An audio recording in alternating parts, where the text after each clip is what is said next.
Hi, I'm Jacob Hornberger, president of the Future of Freedom Foundation, and welcome to this week's Trump Watch, the show that you all know brings you an analysis, insights, perspectives on what's been going on recently with the Trump administration. Let's begin with the protests in Los Angeles, where President Trump has seen this as an opportunity to send in troops, ostensibly to protect federal buildings from the protesters. Protests are originating and are rooted in President Trump's immigration policies. As I've long held here at the Future of Freedom Foundation, the immigration police state that exists along the border was never going to stay there, because there were always going to need more police state measures to win their war on immigrants, which of course means a sealed border. And so over the decades, they've had police state measure after police state measure mounted one on top of the other, and none of them have been successful in sealing the border. Y'all will recall that in President Trump's first term, he was going to build that Berlin Wall down there. He didn't call it that, but that's really what it is. And that he was going to force Mexico to pay for it. A great big beautiful wall, he said. And so they used eminent domain to steal land that had been in people's family for generations to build this wall. But that was going to be the cure-all. And that's what they have said decade after decade, every time they've adopted a new police state measure. I recall when I was a kid, it wasn't illegal to hire illegal immigrants. And they said, oh, well, boy, we need to make that a criminal offense, because if they can't get jobs, they won't come. And so that was going to be the cure-all. And, of course, it wasn't. And so, but you hear the same thing on every single police state measure, including the Berlin Wall down there. And clearly that wasn't enough. That didn't solve the problem. So now you've got these mass raids in Los Angeles that people are protesting. That they got family members there, people long established. And here's the important thing to remember. These are people that are just trying to survive. They're trying to sustain their lives. They're trying to improve their lives through labor from people who are willing to hire them. So it was heartbreaking to see stories of these guys like hanging out at Home Depot, which Home Depot obviously had no problems with. They're day laborers. They sympathize with these guys. They're just trying to make a living. So they hang out there, and people that need day labor, remodeling, or something, fix it at home, or gardening, or whatever, come by and they pick these guys up and take them to their house or to their place of business and get some work done. And they make a little bit of money and they take it home. And these guys knew that the feds were now raiding these areas, but it was heartbreaking. They said, well, I got to support my family. I can't afford to hide at home. I got to take the risk. And so sometimes the risk paid off, and other times it didn't. They got caught, and they're now going to be deported with their families still here. So now, as I understand it, Trump has, because of the pushback that he received from people in Los Angeles, he has suspended, he's ordered ICE to suspend some of the raids on certain businesses or restaurants that are clearly getting damaged too. I mean, these people depend on these workers. And so Trump's recognizing that. So to a certain extent, the protests have done a lot of good. But to send in the troops, I mean, come on. As I was seeing those troops, along with his big military parade in Washington, D.C., I got the feeling that I was sitting in some Latin American military dictatorship. I mean, y'all have seen the pictures and the videos of like in Chile under Pinochet, when Pinochet had that big coup where he ousted the democratically elected president with the support of the CIA and the encouragement of the CIA. And then there's troops in the streets and arresting people. And you see this periodically in Latin America, where the troops are the policemen. And so here's Trump sending troops down there in this big show. And my hunch is that he's really just testing the boundaries. He's seeing what he can get away with and how loyal the troops are. He wants loyal generals. That's clear. People are going to obey orders. And then if the generals obey orders, everybody else falls into place. He's clearly ingratiating himself with the military with this parade. I mean, this parade was just totally weird. I felt like I was in the Soviet Union, or North Korea, where they have those big military parades and they show off their tanks and their planes and their soldiers. And really, the reason they have those parades is not for the benefit of the world. It's to show the citizenry, this is what we have in case any of you start to oppose us. And that's really a message that Trump sends out, whether it's wittingly or unwittingly, with this military parade. This is what we have at our disposal here in the government. And there are Americans that sometimes think, oh, this could never happen in the United States. Trump would never, use the military like Pinochet did, or how these dictators in Latin America did. Well, that's ridiculous. I mean, look, it was the U.S. government, the national security state, the Pentagon, the CIA, and the NSA that encouraged, fomented, and helped with that coup in Chile, because they believe in that. They believe in military control. They think this is the way to establish order. This is why they established their prison and torture camp in Guantanamo Bay. They didn't want to be fooling around with the Constitution. They didn't want any constitutional restraints. They didn't want any judicial interference. They wanted a place where they could take people and they would have omnipotent power to do whatever they wanted to them. So this is the mindset of the national security establishment. Now, if you combine that with a president who's on the same page, you're looking at a prescription for disaster under the right circumstances. And by the right circumstances, I'm thinking about a national crisis, where the president declares a national emergency. And Trump has shown a proclivity for declaring national emergencies, like to justify his tariffs and trade wars and so forth. So if you take, for example, a 9/11 type attack, okay, what did we get out of that? Well, we got the loss of liberty, or the accelerated loss of liberty. We had the USA Patriot Act, warrantless searches. We had the TSA. I mean, that transformed totally the airport experience, which is now, everybody understands, is so unpleasant that the government can conduct these warrantless searches on travelers. And then you've got the illegal surveillance. But if that were to happen again, I don't think you're going to get Patriot Act 2 or Surveillance 2 or TSA 2. You're going to get a massive national emergency that's going to be used to justify the suspension of habeas corpus. Trump's already indicated that he would like to move in that direction. You're going to get suspension of due process of law. He's also already showed a proclivity for destroying a due process of law. Now you think, well, Jacob, that could never happen again. Well, when I see these attacks by Ukraine inside Russia, I mean, I'm like, oh, that blew me away. That they were able to smuggle in drones inside Russia that can then just take off and attack from inside the country and wreak massive destruction. And then Israel did the same thing with Iran. They smuggled in drones inside the interior of the country, had them take off there, and then attack from there. You think that can't happen here in the United States? I mean, you've got now the Trump administration embroiled in not only in Israel's war against Gaza, but now in this war against Iran. And so, as we saw with the 9/11 attacks, that type of interventionist foreign policy, so unconditional support of the Israeli regime, along with destroying people's lives and properties and so forth, and their children, generates a lot of anger. And so there you get your terrorist blowback. Now, remember at 9/11, they said, oh, no, this is all motivated by hatred for America's freedom and values, because they didn't want Americans to understand that this was rooted in U.S. foreign policy. Or there's another possibility, a false flag operation under Operation Northwoods, the infamous Pentagon plan to do false terrorist attacks in order to generate patriotism and cohesion among the American people, like what happened after 9/11. I mean, regardless of where you come out on 9/11, there's no question but that they seized on that as an opportunity to destroy freedom and privacy with the full support of the American people. Because that's the time-honored way to destroy rights and freedoms, when people are supporting it because they're so afraid.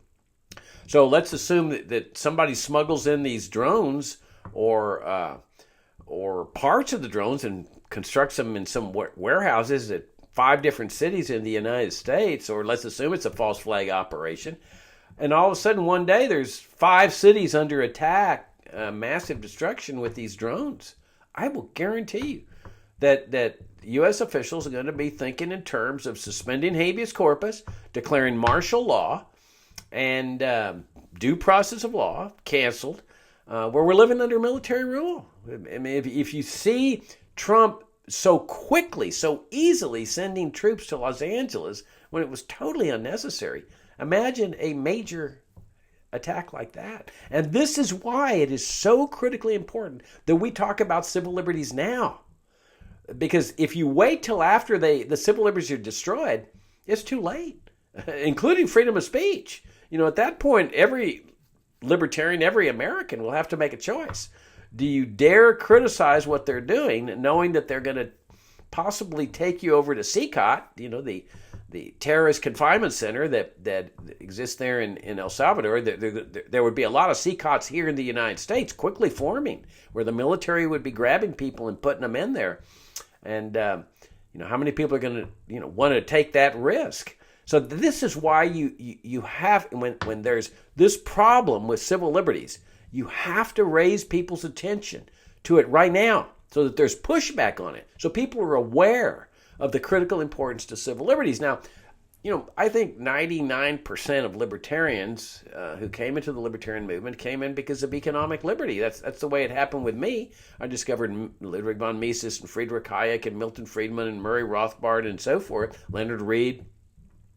But the fact is that without civil liberties, you can kiss any chances of economic liberty goodbye. Because if they're able to jail people, and they are jailing people and rounding up people and torturing people without any judicial interference, ignoring whatever court rulings are formed, but the courts would roll over in a big terrorist crisis like that anyway. They would defer to whatever the president's doing, along with the national security state. So now is the time to be doing that. Now, notice that Trump is no longer talking about the deep state. Remember when he was running for re-election, he was talking about the deep state, we got to get rid of the deep state and the CIA and all this. He's made peace with them again, just like he did the first time. There's just no question about it. You don't see him going after the CIA like he did USAID, do you? No, because he's made peace with them. And the same with the military establishment. He's now, with this parade, he's ingratiating himself with the military. He's trying to align himself, and at the same time, he's pushing the margin, where he's trying to determine, will they obey my orders if the time comes when I need to declare a national emergency and use them to be deployed in various parts of the country. So this is the time. This is why here at FFF we are constantly emphasizing these civil liberties and the importance of these civil liberties, so that they serve as a deterrent. That the more people become aware of how important this is, then it deters government officials from the temptation of trouncing these things if the opportunity arises. And the opportunity, of course, is some big terrorist attack, something like that. Now, let's talk about this war that Israel, the Israeli government, has initiated against Iran. People, the mainstream press says, "Oh, Iran is this powerful nation. They're going to really, they could really wreak damage." That's ridiculous. Iran is a third-rate power. They have been under U.S. sanctions for I don't know how long, years or decades. These sanctions have impoverished the Iranian people. Their life savings are gone. They can't even get parts to repair airplanes.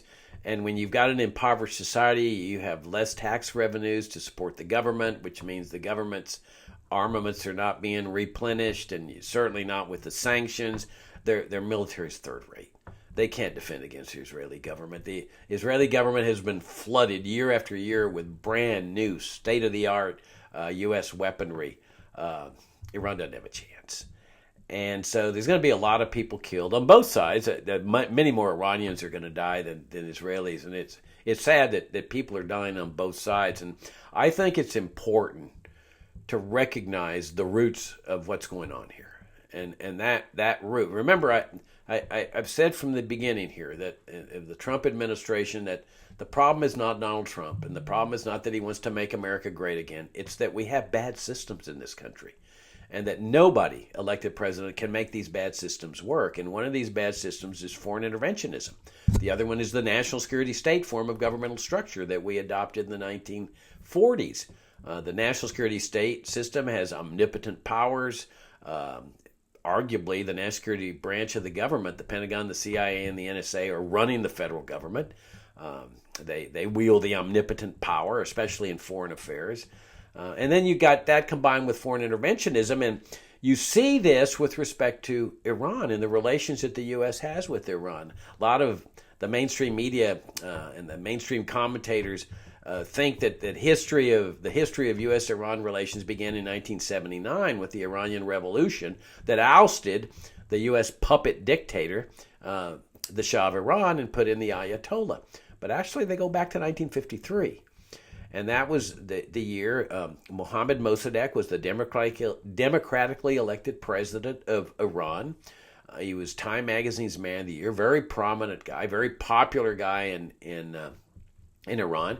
But he antagonized the British Empire by nationalizing Iranian oil. He said, well, the oil belongs to the Iranian people. And so he nationalized it, as rulers tend to do in different countries.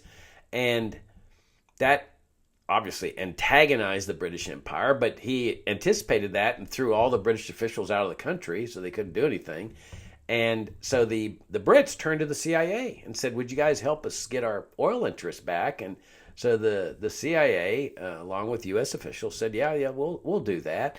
And so they go in there and they institute a coup that ousts this democratically elected prime minister out of office. I mean, the CIA destroyed Iran's democratic system with that coup.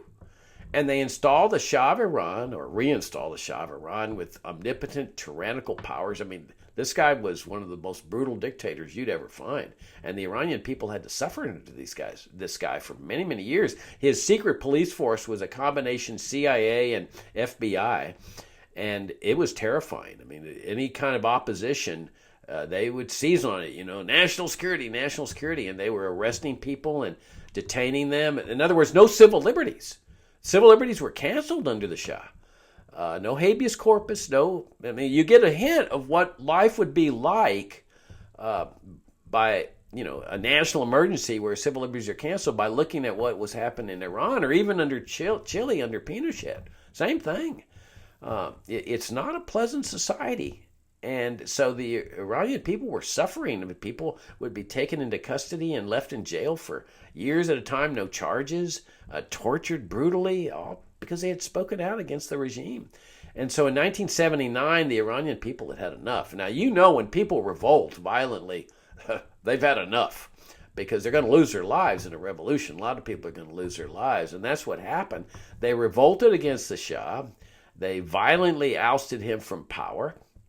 And they took U.S. diplomats hostage, which legally they should never have done. Morally, they shouldn't have done it. But they were scared that the U.S. was going to reinstall the Shah into power because they'd put him there in the first place. And so they were using the hostages as sort of an insurance policy that you're not going to do this again to us. Illegitimate use of what they were doing, but that's the motive that they had. But unfortunately, after this revolution, they don't get their democratic system back that the CIA had destroyed. They get instead this perverse theocracy headed by these ayatollahs that is just as tyrannical as the Shah, just different targets, different victims. And so here the poor Iranian people are now suffering under this new type of dictatorship, in which they still continue to suffer under today. But that dictatorship was antagonistic toward the U.S. government, just out of principles, different values and so forth. And so that's been hostile relations ever since. But it's all rooted in what happened in 1953 and this system of foreign interventionism. And that's the important thing that we've got to keep in mind when we see this war between Israel and Iran and all the people that are going to be dying in this thing, the death and destruction. It's all rooted in this system that I say we got to get rid of, along with the national security state system. All right, let's see. What else has been going on?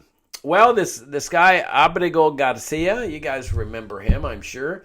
He's the immigrant from Maryland that U.S. officials forcibly deported to the CICOT Center in El Salvador, the terrorism confinement center. This is a guy who had fled El Salvador. He's an El Salvador citizen, but he had fled that country because he was threatened by the gangs down there, and he had come to the United States. He was seeking refugee status, and so they were deporting him, and a federal judge said, no, you don't have that authority. You haven't provided any due process here. And he ordered those planes to turn around before they landed, but the planes proceeded on anyway. And they landed in El Salvador, and they took these guys off, and it was eerie watching the video of what was going on there. I mean, I had this sense of like Nazi Germany, where these guys are taken off the plane and are being told to bend down, and then they're having their head shaved, and they're being sent. These are just immigrants, you see. I mean, one thing to deport an immigrant that has come to your country and trying to sustain his life and saying, okay, well, no, you're not going to stay here. To save your life, you need to be returned to, let's say, Venezuela, where they fled because they were faced with starvation or violence with some drug war gang that arises from the U.S. drug war. And I mean, that's one thing, but to send these people to this brutal terrorism confinement center when they've never been convicted of a crime, and they're going to sit there indefinitely and be tortured and have to live under horrific conditions with all these other violent criminals that this guy has rounded up, along with a lot of innocent people, because he's just rounding up a lot of people there. And but these people have not been convicted of a crime, and they're being sentenced to serve time essentially in this jail. So the federal judiciary, including the U.S. Supreme Court, says to Trump, you need to bring this guy back. Now, I forget their exact language. It wasn't ordering to bring him back, but where he would facilitate this thing. And that's what started this little clever dance between Trump and the clownish dictator of El Salvador, this guy Bukele, Nayib Bukele, where Bukele was mocking the U.S. judiciary. I mean, here's a guy, a tin-pot dictator in a third world country who is serving as a loyal agent to the U.S. empire, mocking and ridiculing the U.S. judiciary, really mocking our system. He says, oopsie, too late. I don't have to obey your orders. I'm the tin-pot dictator of El Salvador. We're not under your jurisdiction. And then Trump was also playing this dance by saying, oh, I don't have jurisdiction. They're now under the jurisdiction of El Salvador. I don't have any control over them. Well, it was all a ridiculous dance. We all know that Bukele is a loyal member of the empire now. The empire rules. Servants in the empire obey the empire. And this guy is clearly a servant to the empire. So sure enough, here the clownish dictator also said, oh, I can't send a terrorist to the United States. Oh my gosh, that would be illegal. That would be improper for me to smuggle a terrorist into the United States, you see. And they were playing this stupid little game. Well, lo and behold, guess what happens? Trump brings the guy back, or the Trump administration, Justice Department. I don't know exactly how it worked, but the guy is now back in the United States. So the clownish dictator ended up, sending the terrorists, the so-called terrorists, back to the United States after all. And whoopsie, Mr. Bukele, what happened to you there? Well, I'll tell you what happened. Trump ordered him. That's my hunch.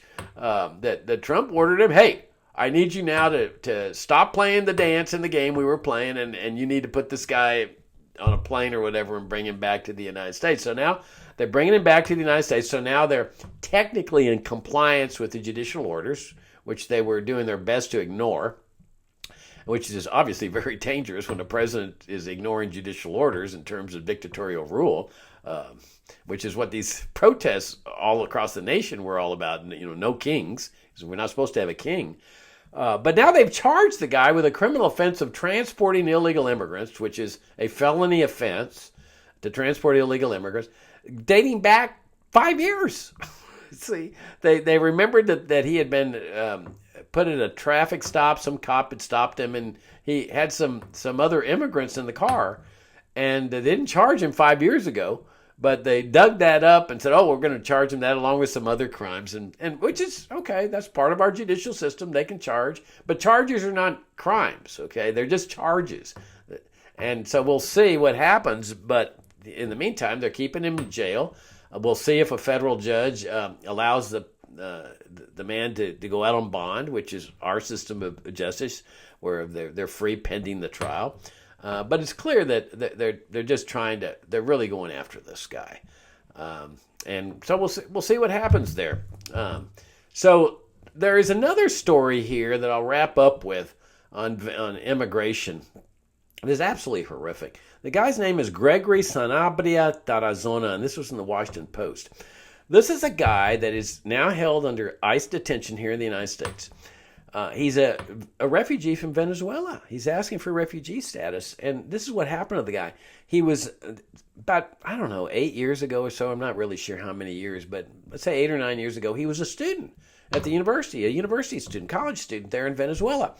And he started protesting against Nicolas Maduro, the dictator there. Now, Maduro is a brutal socialist dictator. He's illegitimately elected right now. I mean, there's no doubt that he lost that election, but he's got the military. Okay, he's got that loyal military behind him, and as long as he's got the military, he declares a national emergency and starts shooting protesters and putting protesters down and incarcerating them. No due process of law, no civil liberties. So you got a kind of hint of what it's like to live in a country with no civil liberties. So this guy was protesting against this guy. Now, even the U.S. hates Maduro. Okay, that's why they have sanctions against Venezuela to oust Maduro from power. And so this guy's protesting against this dictator, this socialist dictator. And Maduro starts shooting the protesters, or his goons do. But they take this guy into custody like they do with hundreds or thousands of other protesters, and they put him in jail, and then he languishes in jail where they brutally torture him for protesting against the regime. They crack his skull, they do other horrific things, and he's there for years. In fact, the woman who is the leader of the opposition in Venezuela, I think her name is Maria Corina Machado. She's like this courageous heroine. She was going to run for president against Maduro in the last election, and Maduro declared her candidacy illegal because he was so scared that she would have beat him, and she would have, because the substitute ended up beating him too, but he refused to relinquish power, and with the support of the military, he doesn't need to worry about relinquishing power. So this guy finally gets released from prison. And the reason I brought her up is that she actually did a video, supporting the guy and trying to encourage him while he was there suffering in prison.